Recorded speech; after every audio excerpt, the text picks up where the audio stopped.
பட்சம் சதுர்த்தி திதியில் இன்றைக்கு வந்திருக்கின்றது. இன்றைய தினம் இந்த மாலை முதல் 4 சாமங்களிலும் சிவபூசை செய்து விரதம் இருந்தால் நாள்தோறும் நற்பலன்கள் நடைபெறும். இந்த விரதத்தை மேற்கொள்ளும் பக்தர்கள் 4வது சாமத்தில் பூசையை முடித்த பிறகு அதிகாலையில் நீராடி அதன் பின்பு உணவு உண்டு அவர்கள் நல்ல வாழ்க்கை வாழ்வதற்கு ஒரு அடித்தளமாக இருக்கும். ஏனென்று சொன்னால் இன்றைக்கு இருக்கக்கூடிய நாம் ஒரு மரத்தை பார்க்கின்றோம். அந்த மரம் அற்புதமாக காய் தருகின்றது, கனி தருகின்றது. இன்னும் சொல்ல போனால் அது அற்புதமாக பசும் சோலையாக இருக்கிறது.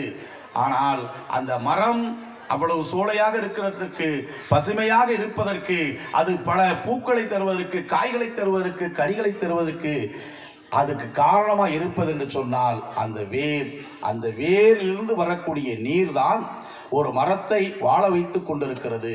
அந்த மரத்திற்கு அந்த அற்புதமான சுவை தரக்கூடிய கனியை தந்து கொண்டிருக்கிறது.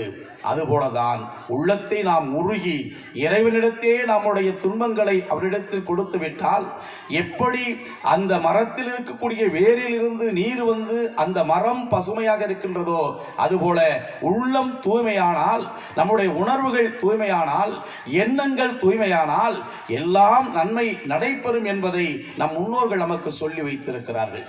இப்போ பார்த்தீங்கன்னா நிறைய பேர் பார்த்துக்கிட்டு இருக்கோம்.